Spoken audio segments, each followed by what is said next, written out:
Por que insistimos tanto na guarda do sábado? Se existem textos claros no Novo Testamento dizendo que Jesus veio e aboliu os mandamentos, a lei. Você quer ver um detalhe? Olha só o que está escrito em Efésios, no capítulo 2, os versos 14 e 15, diz o seguinte: mas agora unido com Jesus Cristo, ou melhor, 14, pois foi Cristo quem nos trouxe a paz, tornando os judeus e os não-judeus um só povo. Por meio do sacrifício do seu corpo, ele derrubou um muro de inimizade que separava os judeus e os não-judeus. Ele acabou com a lei, juntamente com os seus mandamentos e regulamentos, e dos dois povos formou um só povo, novo e unido com ele. Ora, se Deus acabou com os mandamentos, o sábado faz parte dos 10 mandamentos, o quarto mandamento. Por que insistimos em guardar o sábado? Por que insistimos em pregar a guarda do sábado? Esta e muitas outras questões você acompanha agora, pois está no ar, Na Mira da Verdade.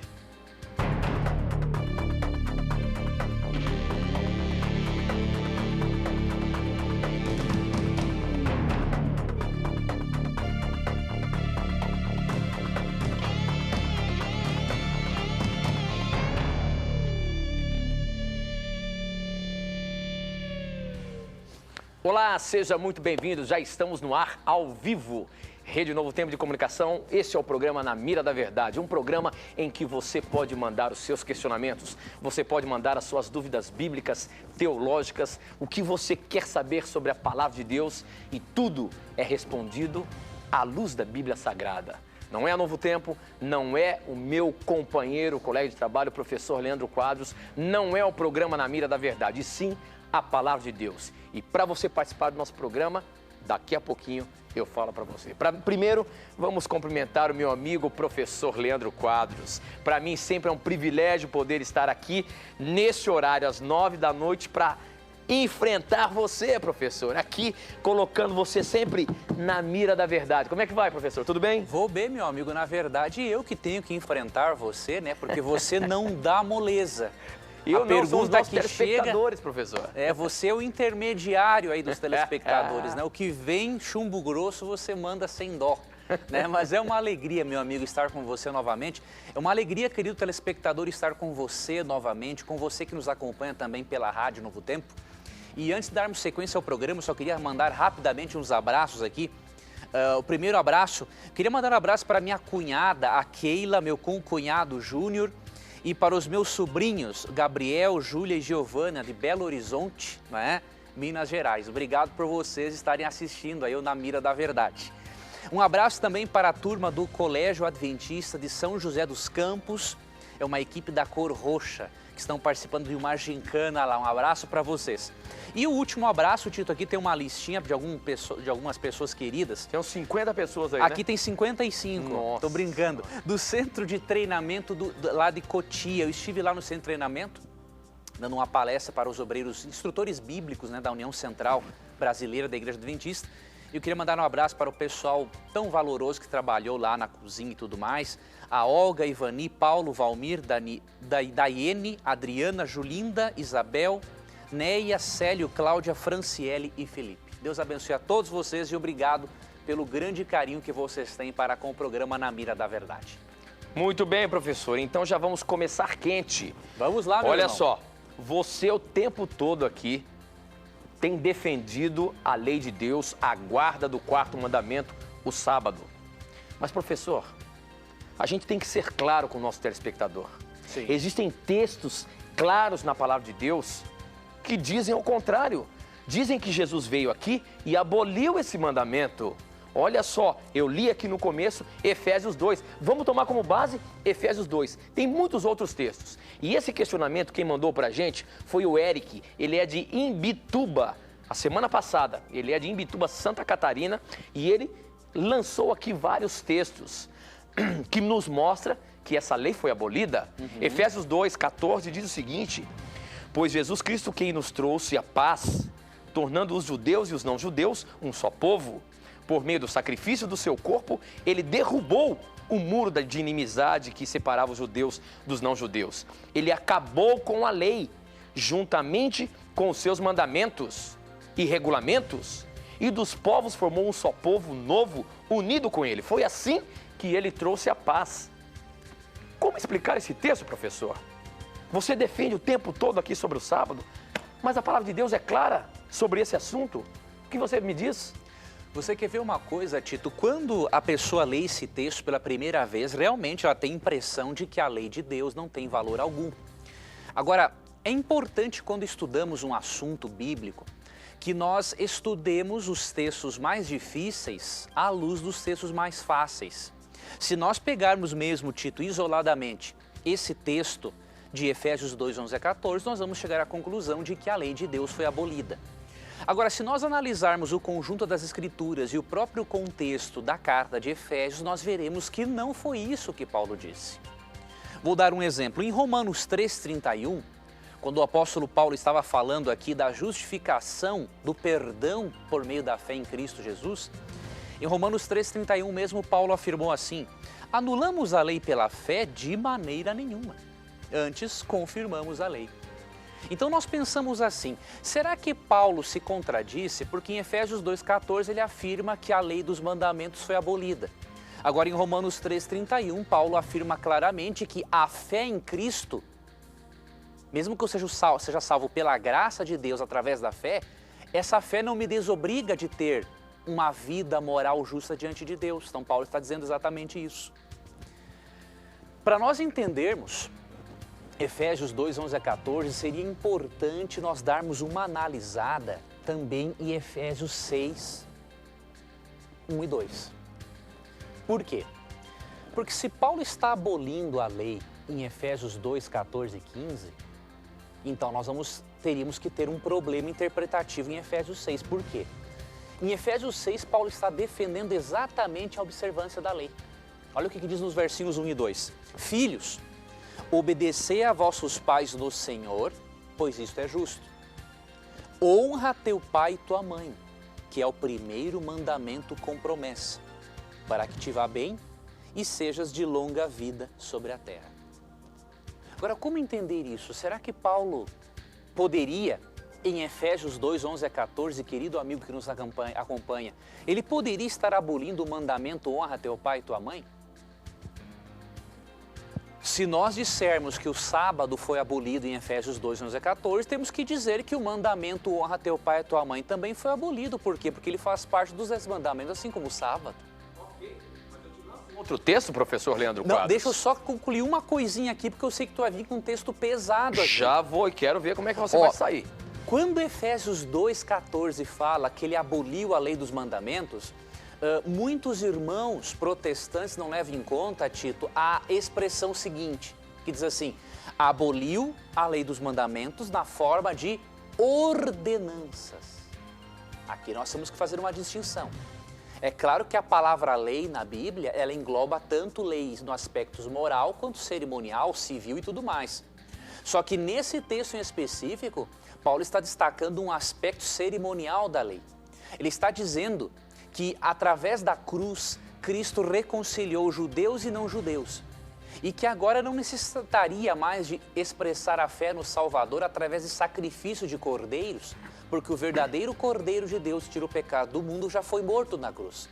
Então a lei dos mandamentos em forma de ordenanças, em Efésios 2, são as leis cerimoniais. Os sacrifícios de cordeirinho que a pessoa realizava como evidência de fé no Salvador. Agora, que a lei moral, inclusive o sábado, não está incluído, nós podemos ver em Efésios 6, 1 e 2. Se Paulo estivesse abolindo o aspecto moral da lei em Efésios 2,14, então eu e você não precisaríamos mais respeitar pai e mãe, porque até essa lei foi abolida. Então nós temos que ter muito cuidado com a forma como interpretamos a Bíblia, para não colocarmos na palavra de Deus ideias que ela não teve a intenção de dizer. Mas olha só o que diz Gálatas 3:19. Então, por que é que foi dada a lei? Ela foi dada para mostrar as coisas que são contra a vontade de Deus. A lei devia durar até que viesse o descendente de Abraão, pois a promessa foi feita a esse descendente. A lei foi entregue por anjos a um homem, serviu de intermediário. Será que a lei dos 10 mandamentos não foi exatamente na época de Abraão e agora no Novo Testamento que Jesus veio morrer e livrar, tirar todo o pecado? Ele não tirou também a lei? Esse texto, Tito, eu saberia que você vinha com um texto pesado também, né? Porque você cita coisas aí pesadas dos nossos telespectadores, né? Esse texto também, Tito, é muito interessante entendermos o contexto da carta aos Gálatas. O que acontece? No versículo 19 diz que a lei foi adicionada por causa das transgressões, até que viesse o descendente a quem se fez a promessa, já Cristo. O que acontece? Aqui está falando do momento em que a lei foi dada de forma escrita no Monte Sinai. O povo de Israel estava no Egito e eles foram, diríamos assim, desumanizados. Era um povo escravo, não poderiam obedecer à lei de Deus da forma correta, então eles perderam muito da sensibilidade moral. Para Deus poder recuperar algo disso, diz aqui no verso 19 que a lei foi adicionada, ou seja, a lei foi dada de forma escrita para que o povo pudesse compreender melhor a vontade de Deus. Agora, que a lei já existia antes do Monte Sinai, isso é claro em vários textos da Bíblia. Em Gênesis 26:5 afirma que Abraão obedecia aos mandamentos. Agora, o que o texto está dizendo é o seguinte: a lei, agora que Cristo está conosco, a lei não serve mais de tutor para nos conduzir a Cristo. Por quê? Porque Cristo já foi revelado. Então, Paulo está defendendo aqui este aspecto. E não nos esqueçamos, em Gálatas, Paulo não é contra a obediência a Deus. Ele é contra uma obediência legalista a Deus. Ou seja, você obedecer a Deus para comprar a sua salvação. Isso é pecado e errado. Agora, você obedecer a Deus como fruto do estilo de vida daquela pessoa transformada pelo Espírito, isso não é legalismo, isso é até recomendado na palavra de Deus. Ok, professor. Quer dizer, então, que eu não posso simplesmente pegar um texto isolado na Bíblia e levar aquilo como uma doutrina. E sim, eu preciso saber o contexto, eu preciso saber tudo o que aconteceu naquela escrita para entender o que a Bíblia está querendo dizer. Exatamente. Ok, professor, você viu, o contrário. nós estamos apenas começando, ainda tem muita coisa para acontecer, mas não sai daí não. A gente volta, é 1 minuto só, a gente volta já já.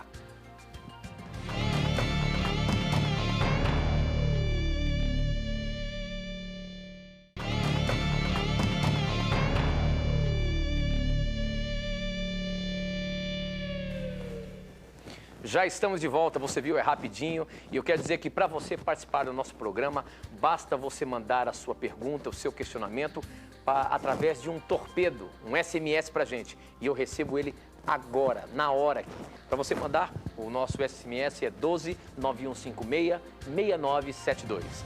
12 9156 6972. Você manda aí pelo seu celular e eu recebo aqui na hora. Ou se você preferir, você que está assistindo a televisão aí com seu iPad, com seu laptop, na frente do computador, você pode mandar a sua pergunta para a gente através do nosso blog. O nosso blog é novotempo.com/Na Mira da Verdade. Você vai ver que tem um campo dizendo que o programa está no ar, você manda a sua pergunta e eu recebo aqui na hora, tá bom? Ou então, você pode participar mandando sua pergunta através do nosso Twitter, Na Mira da Verdade, tá bom? Participe, interaja com a gente, não tenha preconceitos. Pergunte o que você quiser e, de acordo com a palavra de Deus, a sua resposta será dada, tá bom? Participe com a gente. Eu queria aproveitar esse momento, você já viu no intervalo aí, mas eu não posso deixar de falar do nosso DVD. O programa Na Mira da Verdade preparou um DVD especial. Não são uma coletânea de programas, não. Nós fizemos especialmente para você poder aprender mais sobre diversos temas que nós debatemos aqui todas as semanas. Nós estamos falando sobre o sábado, estamos falando sobre o santuário, estamos falando sobre o arrebatamento secreto, o dom de línguas, a predestinação, enfim. São 30 perguntas para você se deliciar e aprender bastante sobre a palavra de Deus. Se você quiser, você pode ligar agora que nós temos uma equipe ali para atender e para você pedir esse DVD, tá bom? O telefone é 0300 789 1111. É fácil. 0300 789 1111. 11, tá bom? Liga lá e peça mais informações do DVD Na Mira da Verdade. Professor Leandro Quadros. Vamos, meu amigo. Você viu que o nosso programa já começou quente hoje, Começou pesado. E olha só, as perguntas não param de chegar aqui no nosso SMS. Quem já sabe o número, já vai mandando antecipadamente. Maravilha. Antes de começar o programa, já chega dezenas de perguntas. Olha só, esse questionamento aqui, esse SMS que chegou, ele quer saber o seguinte. Quase todas as igrejas falam do fogo eterno. Afinal de contas, o inferno vai existir para sempre, o inferno já existe esse negócio de purgatório, é uma fase que pode aliviar você voltar para ir para o céu ou ir para o inferno, enfim, inferno, fogo eterno, isso o que a Bíblia fala para a gente, professor? Veja bem, queridos, essa crença no inferno eterno, isso aí é uma crença de herança grega. Por mais que as pessoas queiram justificar essa crença, ela não tem embasamento bíblico. Quando você faz uma análise, não é, geral dos textos da palavra de Deus. Essa crença também tem origem numa falsa compreensão da natureza humana. As pessoas creem que o ser humano pode ser separado em 2 ou 3, em corpo e alma ou corpo, alma e espírito. Essa dicotomia ou tricotomia, isso também é pura filosofia grega, porque na Bíblia há o conceito do holismo bíblico, ou seja, para o pensamento hebreu, o ser humano só existe a vida se há a união da mente, do corpo e da espiritualidade, ou do espírito, que é o fôlego de vida de Deus. Então, esse conceito errado da natureza humana, né, é um estudo errado da antropologia que leva a essa crença absurda no tormento eterno. Agora, se você entender que o ser humano é um todo inseparável, você não vai ter dificuldades para crer que não existe um inferno eterno, mas que haverá um lago de fogo, sim, para punir e depois destruir aqueles que rejeitaram o plano de salvação e quiseram persistir numa vida de pecado. Então nós precisamos entender corretamente a natureza humana. Entender que para a Bíblia só existe vida quando os 3 aspectos estão unidos. Uma outra coisa que leva a essa teologia equivocada é a má compreensão da terminologia eterno quando se refere ao lago de fogo. Por exemplo, você pode ler Marcos capítulo 9, 43 a 44, Apocalipse 20, verso 10, Apocalipse 14 e 11, e ali são textos que falam que o indivíduo vai ser atormentado eternamente. Só que tem que se considerar o significado do termo eterno, não levando-se em conta apenas a língua portuguesa, mas como que a língua hebraica e grega compreendiam o termo. Por exemplo, o doutor H.G. Moule, um erudito evangélico, ele explica o seguinte, que a palavra eterno na Bíblia, ela pode se referir a um longo período de tempo ou a um curto período de tempo. Depende da natureza do objeto a qual a palavra está ligada. Então, quando a palavra está ligada a Deus e aos justos que comerão da árvore da vida, é claro que está dizendo que Deus é eterno e que os justos serão eternos. Só que quando a palavra eterno está ligada aos ímpios que não comerão da árvore da vida, é claro que ela não pode se referir a um tempo sem fim. Então temos que levar isso em conta. O castigo é eterno não na duração do castigo, mas nas consequências do castigo. A pessoa será castigada, destruída e depois nunca mais terá oportunidade de ressurreição. E nós devemos levar em conta também, além desses textos, que a Bíblia ensina que a morte é um estado de inconsciência até a volta de Cristo. Né? João 11, 11 a 14, Cristo compara a morte a um sono. Alguns dizem que se refere à morte física.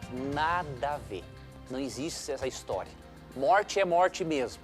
Tá? 1 Coríntios 15, 23 diz que a morte é nossa inimiga. Se a morte me proporcionasse a oportunidade de eu ir para um lugar intermediário, o paraíso, ela não seria minha inimiga, seria minha amiga, estaria me fazendo um favor. Né? Então, se desvencilhe desse conceito grego, que infelizmente entrou em muitas igrejas, graças à influência de Agostinho. Então, vamos à Bíblia, voltemos à Bíblia, voltemos ao holismo bíblico para não aceitarmos esse tipo de heresia que não pode ser comprovada pela palavra de Deus. Ok, professor, muito bem. Mais um torpedinho que chegou aqui interessante e eu coloco ele agora na mira da verdade. A pergunta é a seguinte, quem mandou foi o Adevaldo, ele é de Rondonópolis, no Mato Grosso, ele diz o seguinte, eu gostaria que me tirasse uma dúvida, qual o significado de Mateus 27:51? Mateus 27:51 diz o seguinte, na linguagem de hoje diz o seguinte, então a cortina do templo se rasgou em 2 pedaços, de cima até embaixo. A terra tremeu e as rochas se partiram. Isso aqui é por ocasião da morte de Jesus. Isso mesmo. É, professor? E o que significado tem esse texto aqui? Existe algum significado? Isso aqui é figurativo, é real? O que quer dizer isso daqui? Com relação ao templo, com relação a rasgar a cortina do templo, enfim. Como é que a gente pode explicar isso aqui, professor? Isso aqui, amigo Tito, tem um significado teológico muito interessante. Quando Cristo morreu, é claro que a natureza entrou em comoção, porque Cristo é o Criador. Eu gosto muito de uma citação da escritora Ellen White no livro Desejado de Todas as Nações, página 530, onde ela afirma que em Cristo a vida original, não emprestada, não derivada. Então, como Cristo é o Criador, é claro que ao ele ter morrido na cruz pelos pecados dos seres humanos, a natureza toda se comoveu. E o que aconteceu também foi o seguinte, o véu do santuário, o santuário que era o local de adoração ao Deus verdadeiro e aonde se ministrava o culto em favor do povo de Israel, diz que este véu havia 2 compartimentos, diríamos assim, 2 salas no santuário. Uma sala chamada Lugar Santo e outra chamada Lugar Santíssimo. E entre essas 2 salas havia um véu que separava as 2 salas, porque atrás deste véu, onde estava o lugar santíssimo, havia a Arca da Aliança, uma espécie de uma caixa, contendo os 10 mandamentos de Deus. Quando Cristo morreu, este véu, que era pesado, se rasgou no meio. E aí Deus mostrou o seguinte, sendo que Cristo, o verdadeiro cordeirinho, morreu no lugar do pecador, então o véu do santuário se rasgou, demonstrando-se o seguinte, que todo aquele ritual do santuário que apontava para a morte do cordeiro, que era Cristo, perdeu a sua necessidade, não é? O verdadeiro cordeiro morreu e o verdadeiro sumo sacerdote iria ascender aos céus depois da ressurreição para interceder pelo ser humano. Então o que o texto está dizendo aqui é que todo o sistema do santuário agora, toda a simbologia foi transferida para o próprio Cristo, que agora cumpre, não é, com toda essa simbologia no santuário celestial. Ok, professor. Ainda pelo nosso blog aqui, o Antônio Marcos Santos Guedes, ele é de Embu das Artes, em São Paulo, ele diz o seguinte, pergunta o seguinte, os santos podem pecar? O fato de Paulo dizer que julgaremos o mundo e até os anjos anula o julgamento naquele dia em que Deus julgará a todos? Aqueles que aceitaram o Senhor Jesus Cristo não serão julgados? Professor, essa questão do julgamento de Deus, Deus também vai julgar os anjos? Ou seja, será que os anjos também podem pecar? Mas espera um pouquinho, nós temos que ir para um intervalo. Você vai responder já já, tá bom? Tá ok. Participe do nosso programa mandando a sua pergunta, o seu questionamento. Acesse o nosso blog novotempo.com/Na Mira da Verdade e você pode mandar as suas perguntas que eu recebo aqui na hora. Ou então, mande um torpedo SMS para 12 9156 6972. Eu também recebo na hora. E a sua pergunta vai estar na Mira da Verdade. E logo depois do intervalo, você tuiteiro que está acompanhando a gente aí, prepare a sua pergunta, porque o Twitter também vai estar na Mira da Verdade. Não sai daí não, a gente tem que ir para o intervalo, mas a gente volta já já.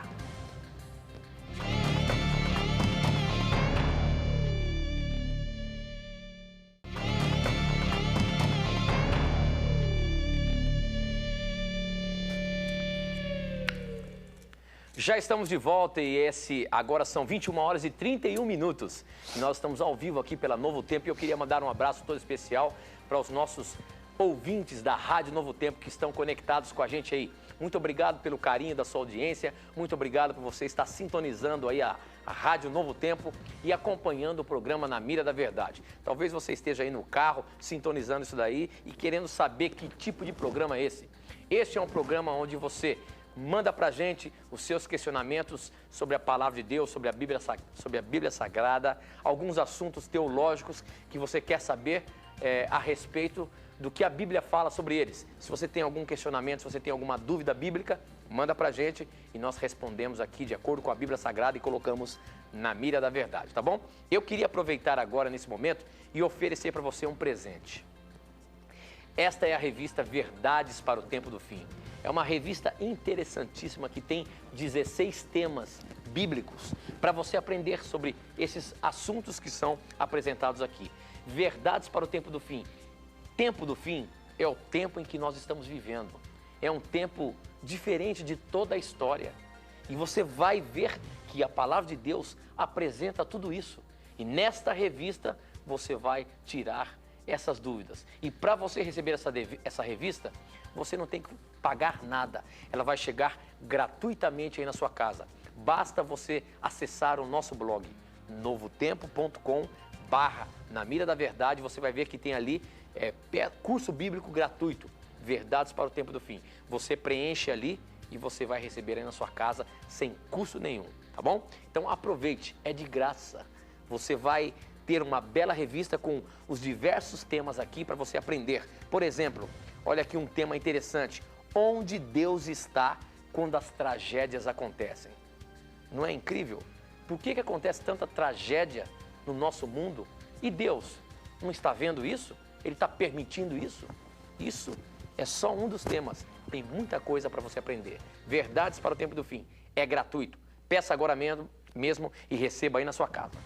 Professor, e aí, você está vendo que eu estou ainda meio rouco aqui, né? Não consegui tirar a rouquidão, mas a gente está aqui com toda a força para fazer o programa. E a pergunta que eu te lancei antes do nosso blog, quem mandou foi o Antônio Marcos, e ele diz o seguinte: os santos podem pecar?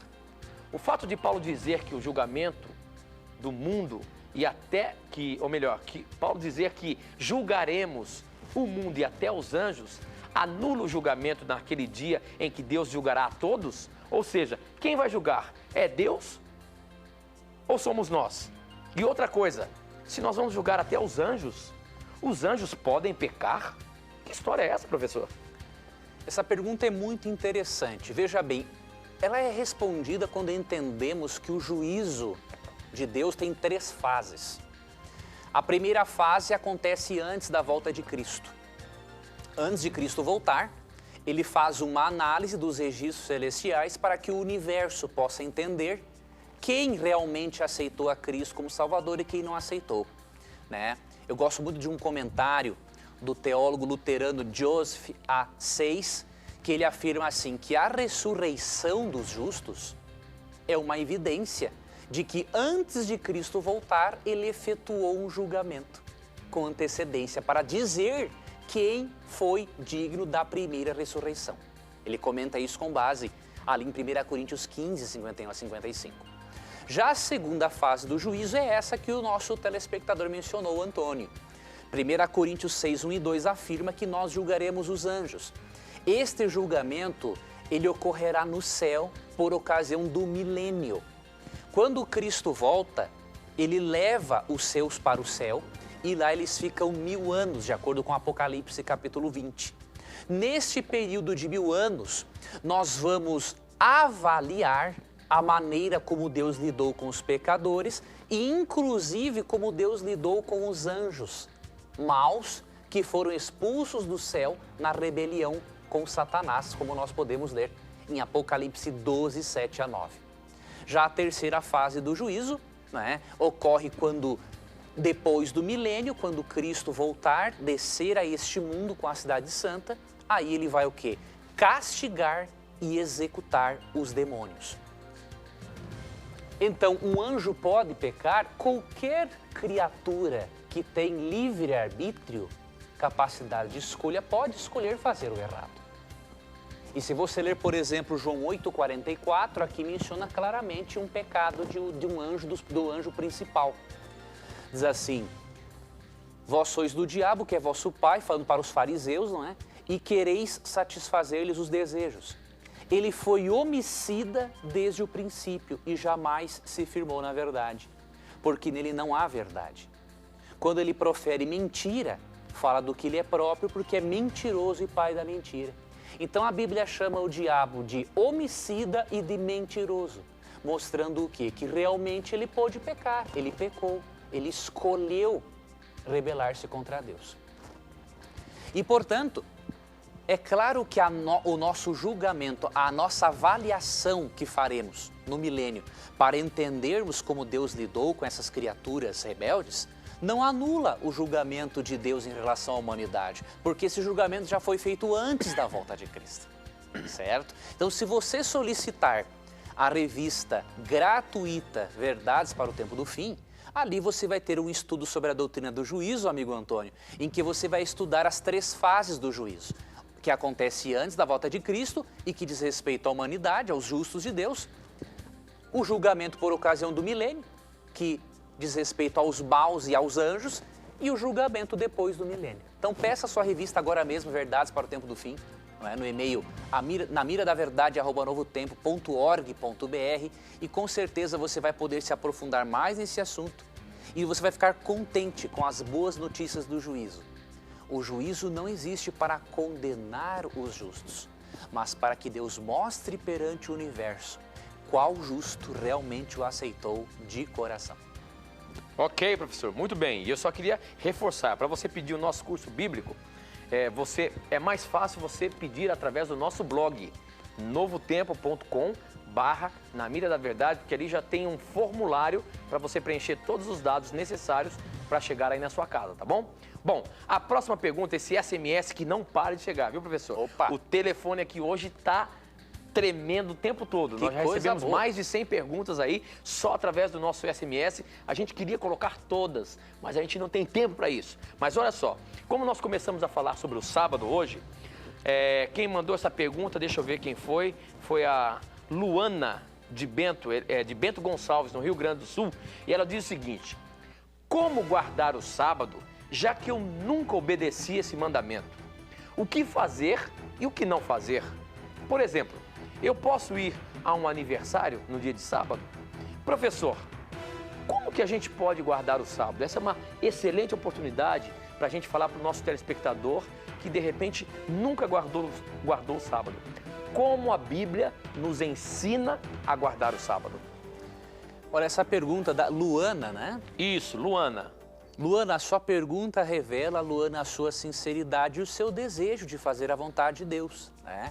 E com muita satisfação nós vamos lhe mostrar na Bíblia agora algumas dicas para nós guardarmos o sábado de maneira agradável.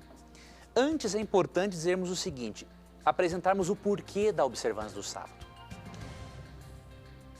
Ao você guardar o sábado, você não vai comprar a sua salvação. Esse é um primeiro ponto importante. Nós não compramos a salvação de Deus pela obediência à lei, né?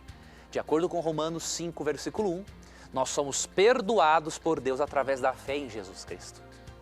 Agora, a pessoa que é perdoada por Jesus Cristo, ela se torna uma nova criatura, de acordo com 2 Coríntios 5,17. E essa nova criatura, é claro que ela vai manifestar na sua conduta um estilo de vida que condiga com a vontade de Deus. E a observância do sábado faz parte do estilo de vida dos salvos. Se você ler, por exemplo, Apocalipse 14, versículo 12, aqui mostra que a obediência aos mandamentos, mesmo a obediência não tendo uma função salvífica, porque não existe salvação por obras, a obediência faz parte do estilo de vida dos salvos, mesmo que os salvos tenham um tropeço aqui, um tropeço ali, mas tem que ir crescendo, tem que ir melhorando, né? E Apocalipse 14, 12 diz assim, aqui está a perseverança dos santos. Na Bíblia, santo é toda pessoa crente que aceita Cristo como Salvador. Aqui está a perseverança dos santos, os que guardam os mandamentos de Deus e a fé em Jesus. Ou seja, aqui diz que os filhos de Deus, além da fé em Jesus, eles têm a obediência como parte do seu estilo de vida. Então, por isso que Deus quer que você observe o sábado. Deus estabeleceu o sábado, de acordo com Gênesis 2, 1 a 3, na criação. Quando Deus criou o mundo em 6 dias, Ele separou o 7º dia, quando Ele cessou suas atividades, e Ele passou aquele dia de 24 horas num íntimo relacionamento de amor e companheirismo com Adão e Eva. Isso significa que Deus quer passar também esse período de 24 horas com você. E aqui em Êxodo 28:11 nós já obtemos as primeiras dicas para nós observarmos o sábado da forma correta. Diz assim: lembra-te do dia de sábado para o santificar. 6 dias trabalharás e farás toda a tua obra, mas o 7º dia é o sábado do Senhor teu Deus. Veja, não é o sábado do judeu, é o sábado do Senhor teu Deus. Não é o sábado do adventista, o 7º dia, é o sábado do Senhor teu Deus. Não farás nenhum trabalho, nem tu, nem o teu filho, nem tua filha, nem teu servo, nem tua serva, nem o teu animal, nem o forasteiro das tuas portas para dentro. Então Deus pede que no sábado nós não façamos nenhum trabalho secular que desvie a nossa atenção daquele íntimo relacionamento de companheirismo com o Deus Criador no dia de sábado. O sábado é um lembrete semanal de que você e eu não estamos neste mundo por acaso, mas porque um Deus nos criou e nos criou com um propósito, um Deus criador. O sábado nos mostra que a teoria do macroevolucionismo não é verdadeira, porque o sábado nos relembra que existe um criador e não que este mundo evoluiu do acaso. E além de não trabalhar no sábado, a Bíblia dá outras dicas. Por exemplo, uma forma legal, amiga, de você observar o sábado é você seguir essa dica de Paulo em Atos 16:13. Aqui o apóstolo Paulo está guardando um sábado num território romano, não era um território judaico, ou seja, tem uns indivíduos aí que dizem que Paulo guardava o sábado só porque era judeu. Isso é conversa furada, né? Com todo respeito, isso não tem base bíblica para isso. Ele guardava o sábado porque ele queria fazer a vontade de Deus, sim. E aí você vai para Atos 16:13 e diz assim: no sábado saímos da cidade para junto do rio, onde nos pareceu haver um lugar de oração. E assentando-nos falamos às mulheres que para ali tinham concorrido. Olha que coisa legal. O apóstolo Paulo no sábado foi para um lugar em meio à natureza, perto de um riacho, para que ao ouvir o som da natureza, ele pudesse ouvir o som da voz do seu Deus Criador. Então que coisa boa seria se no sábado, Luana, você separasse o sábado para não trabalhar nas atividades seculares, nem nas atividades domésticas, e fosse em meio à natureza fazer um lindo e saboroso piquenique com seus queridos, ler um trecho bíblico, meditar no amor de Deus por você, descansar. Por exemplo, em Lucas 4:16, vemos que Cristo gostava de ir à igreja aos sábados, na sinagoga. E em Lucas 4:31, percebemos que ele gostava de ler as escrituras do sábado. Então o sábado é um dia para você fazer isso. Ir adorar a Deus na igreja, fazer um bom piquenique, ler a Bíblia, fazer obras de caridade como Cristo fazia, que lemos em Mateus capítulo 12. Então tem muitas dicas maravilhosas para guardarmos o sábado de maneira agradável. E eu queria fazer um convite para você, Luana. E para você que é telespectador que está acompanhando na Mira da Verdade e você que é ouvinte da Rádio Novo Tempo. Eu queria, no bom sentido, lhe desafiar a guardar um sábado seguindo essas dicas que eu lhe dei aqui na Bíblia. Observe o sábado e depois escreva para o programa Na Mira da Verdade, nos dizendo como foi a sua experiência. Vamos fazer o seguinte, professor. Vamos lá, Tito. Você lançou um desafio. Vamos fazer o seguinte, eu sei que tem milhões de pessoas que estão nos assistindo que talvez nunca tenha guardado um sábado. Nunca tenham desfrutado, né, dessa bênção. E muitas vezes talvez não tenha sentido o desejo como está sentindo agora, vendo o programa, vendo o que a Bíblia fala, e sentindo o desejo de fazer uma experiência. Vamos desafiar a fazer uma experiência. Vamos lá, Tito. Sábado. O sábado, de acordo com a Bíblia, começa no pôr do sol de sexta-feira e vai até o pôr do sol de sábado. A gente pode explicar isso num outro momento para você. Mas faça um teste. Tente guardar um sábado do pôr do sol de sexta-feira até o pôr do sol do sábado. E depois aproveita e manda a sua experiência para a gente. A gente pode comentar aqui no programa, professor. Claro, vai ser uma bênção. É uma oportunidade que nós estamos dando aqui para as pessoas que de repente nunca guardaram. Faça um teste e veja se você não vai se sentir bem guardando. Ore ao Senhor, fala: Senhor, eu queria fazer um teste. Eu nunca fiz isso, mas eu queria fazer um teste. e eu queria sentir a tua presença perto de mim.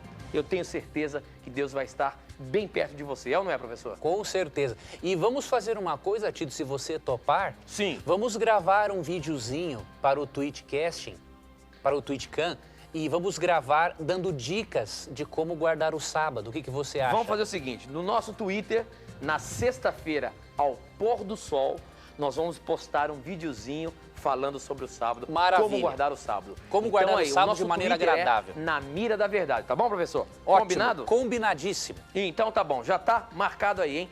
Esse é um Marcadíssimo. desafio não, é um incentivo para você fazer o teste de guardar um sábado e ver o que isso pode ajudar na sua vida, tá? Bom, a próxima pergunta aqui, professor, olha, nós já recebemos quase 200 SMS aqui só no programa de hoje, viu, professor? Que bênção. O negócio está bombando, mas eu tenho que colocar aqui uma pergunta do nosso blog, que as pessoas estão entrando aí pela internet e mandando suas perguntas aqui. O Guilherme Mateus, ele é de Toledo, no Paraná, ele mandou uma pergunta pra gente interessante. Ele até pede para mandar um abraço para a avó Ernestina e a mãe Sônia, que acompanha o programa, não perde um programa na Mira da Verdade. E a pergunta que ele faz é a seguinte: professor Leandro Quadros, vamos ver como é que você dá essa resposta aí.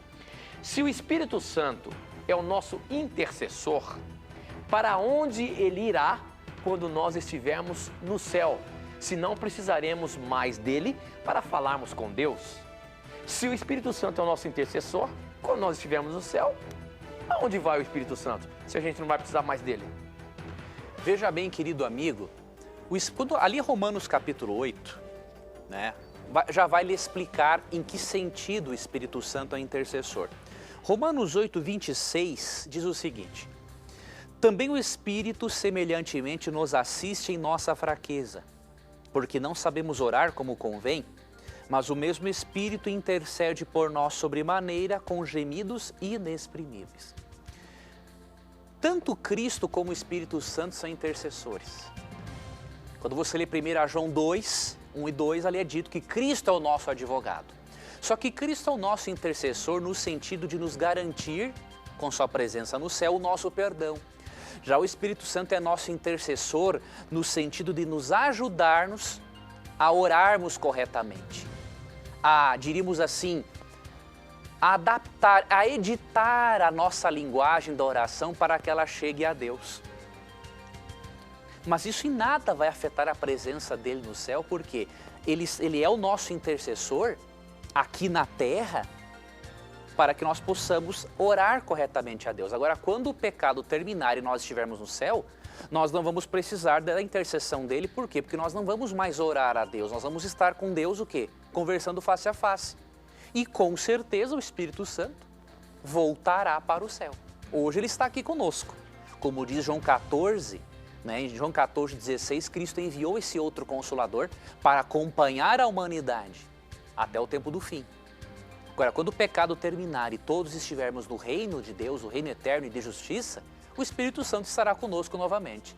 Não vai precisar nos ajudar a orarmos, porque nós, de acordo com Apocalipse 22, verso 4, veremos a Deus face a face. Então vamos falar com Deus face a face, teremos o nosso cérebro transformado, expressaremos nossas ideias com perfeição, não precisaremos da intercessão mais dele nesse sentido. Mas ele continuará existindo com toda certeza. Só a função dele é que irá mudar. Ok, professor, falando sobre Trindade, agora pelo Twitter, nós temos aqui muitas pessoas que estão acompanhando o programa. E essa pergunta do Hanosh, que está sempre acompanhando a gente aqui, ele faz o seguinte: não consigo entender a Trindade. O Filho, Yeshua, Filho de Deus, gerado pelo Eterno, pode ser autoexistente? Como é que é isso daí, professor? Jesus Cristo, gerado por Deus, pode ser existente? Como entender a Trindade? Esse querido irmão, o Hanosh, né? Isso. Ele é um judeu messiânico que constantemente acompanha na Mira da Verdade. Quero mandar um abraço a você, meu irmão. É muito bom saber que você e outros irmãos judeus, não é, também acompanham na Mira da Verdade conosco. É muito importante, eu queria até orientar para você, irmão Hanosh, um livro para você ler sobre esse assunto da Trindade, que vai ser muito útil. Antes de eu lhe dar uma explicação, o livro se intitula A Trindade. Ele foi publicado pela editora Casa Publicadora Brasileira, né? Você pode acessar o site da cpb, né, .com.br ou ligar para 0800, deixa eu me lembrar, 0800 979 0606.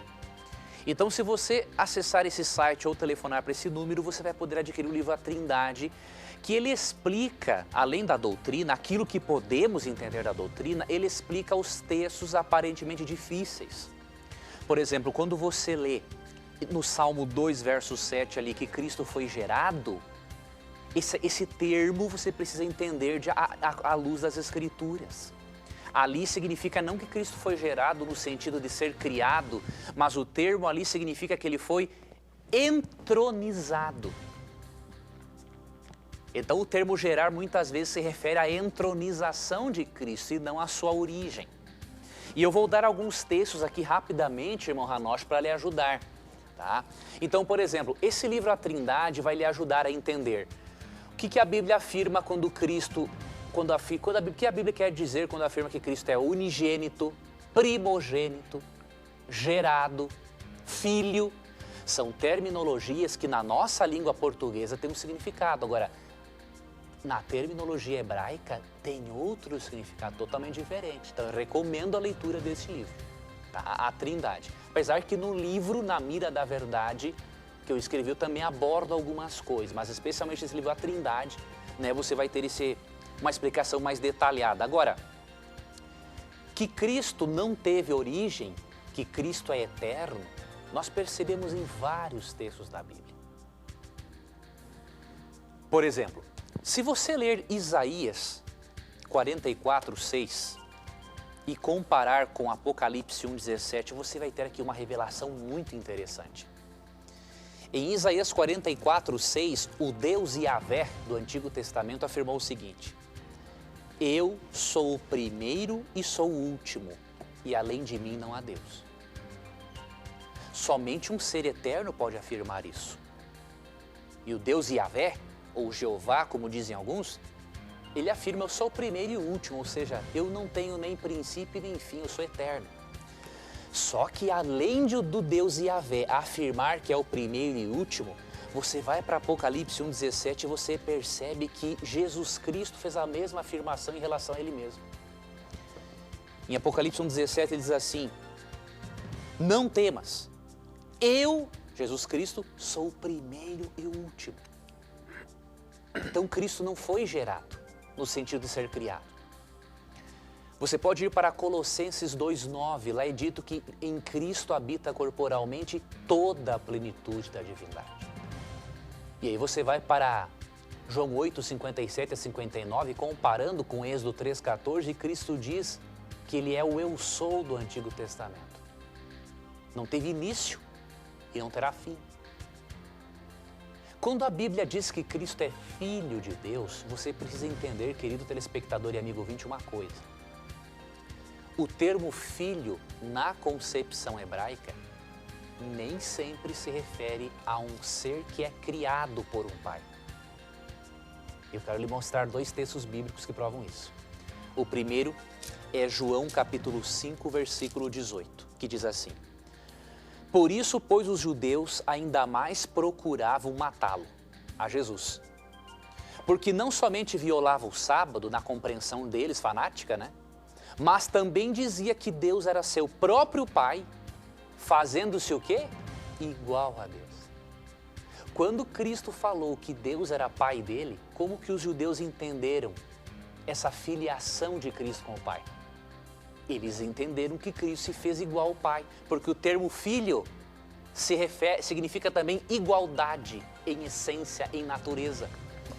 E aí você vai para João 19, versículo 7, e você percebe a mesma coisa. Responderam os judeus: temos uma lei, e de conformidade com a lei ele deve morrer, porque a si mesmo se fez Filho de Deus. Se os judeus entendessem a expressão Filho de Deus como significando simplesmente um ser criado, eles não iam querer apedrejar Cristo. Eles iam dizer: esse é mais um maluco qualquer que diz que foi um filho criado, gerado de Deus Pai. Então ele é um maluco, deixa ele para lá. Mas como eles entendiam a expressão Filho de Deus como significando igualdade com Deus, então eles queriam apedrejar Cristo por blasfêmia. Então, querido irmão Hanoshi e queridos outros amigos, irmãos, testemunhas de Jeová que nos acompanham, Cristo é Filho de Deus no sentido de ser igual a Deus. Deus utilizou esse termo filho para nós entendermos um pouquinho o relacionamento entre as três pessoas da divindade. Agora, Cristo não pode ser filho no sentido de ser gerado, porque de acordo com Apocalipse 1,17, ele é o primeiro e o último. Tenha certeza disso. A divindade de Cristo é muito importante para nós. Porque se quem morreu na cruz por você foi só uma criatura, então nós continuamos perdidos. Agora, se quem morreu na cruz foi o próprio Deus, aí sim, um verdadeiro sacrifício foi oferecido para pagar a sua e a minha dívida para com a lei de Deus. Ok, professor, a gente tem 2 minutinhos só para acabar o programa, mas eu queria mandar um abraço para o pessoal do Twitter, o Michael Moraes, o Alexandre, o Fernando, o Alisson Henrique, o Giancarlo, a Simone que acompanha a gente, o Fernando, o Cauê. Deixa eu ver quem mais que está aqui, o Joy Espólito, o Hanoshi que acabou de deixar sua pergunta aí, o Elvis Cunha, o Charles Field, o Magno Gomes, muita gente que está acompanhando a gente aqui e a Kelly Dias. E eu queria colocar a pergunta da Kelly Dias para a gente encerrar o nosso programa. Vamos lá. Jesus sabia que Judas iria traí-lo? Por que que Jesus permitiu que ele se enforcasse? Se Deus é onisciente, se Jesus era onisciente, ele sabia que um deles iria traí-lo e queria se enforcá-lo. Ou será que quando Jesus esteve na terra aqui, ele perdeu a sua onisciência? Como é que é essa pergunta aí para a gente terminar aqui o programa, professor? Quer ver uma coisa? Cristo não deixou de ser onisciente, só que quando Cristo esteve na terra, ele não fez uso para si próprio dos seus atributos divinos. Agora, se Cristo sabia que Judas iria pecar, por que que ele permitiu que ele se enforcasse? Pelo seguinte, minha amiga Kelly, a onisciência de Deus não interfere no livre-arbítrio humano. Deus é onisciente, só que Deus, na sua onisciência, ele respeita as escolhas do indivíduo. Por exemplo, em Jeremias 21:8, Deus fala assim: eis que ponho diante de vós o caminho da vida e o caminho da morte. E em Mateus 7:13 e 14, Cristo afirma que há o caminho estreito e o caminho largo que leva à perdição e que cada um deve escolher. Então, Cristo sabia que Judas se perderia, ele sabia. Agora, a onisciência de Cristo, a onisciência de Deus não foi causativa. A onisciência de Deus não causa os acontecimentos. Se fosse assim, então Deus causou até a existência do próprio diabo, para ser diabo, entende? Então, a onisciência de Deus não causa os acontecimentos trágicos. Ok, professor, encerramos mais um programa na Mira da Verdade. Eu queria, antes de dar um tchau para você, dedicar esse programa para uma pessoa muito especial. Chama-se senhor Samuel Valado. Esse senhor trabalhou aqui na Escola Bíblica da Novo Tempo por muitos anos. Ele é do Rio de Janeiro, ele acompanha o programa na Mira da Verdade todo o tempo. E eu queria mandar um abraço todo especial e dedicar esse programa a ele, que é fã de carteirinha do Na Mira da Verdade e acompanha todo o nosso trabalho aqui na Novo Tempo. Viu, professor? Eu me recordo, irmão Samuel Valado, que Deus lhe abençoe ricamente, meu irmão. Faz anos que eu não lhe vejo, né? Eu estava em Friburgo. Que o Senhor Jesus abençoe ricamente o seu pioneirismo e a sua dedicação na obra de Deus. É isso aí, um abraço, professor, e a gente se encontra quinta-feira pelo Twitchcasting, às 2h da tarde, ao vivo, tá ok? Exatamente. Um abraço, Tito, um abraço, amigo da Rádio Novo Tempo, um abraço, querido telespectador, e lembre-se sempre que você tiver a coragem de perguntar a Bíblia, unicamente a palavra de Deus, terá coragem de lhe responder. E não se esqueça, a sua pergunta neste programa sempre vai estar na mira da verdade. Até o nosso próximo encontro. Tchau!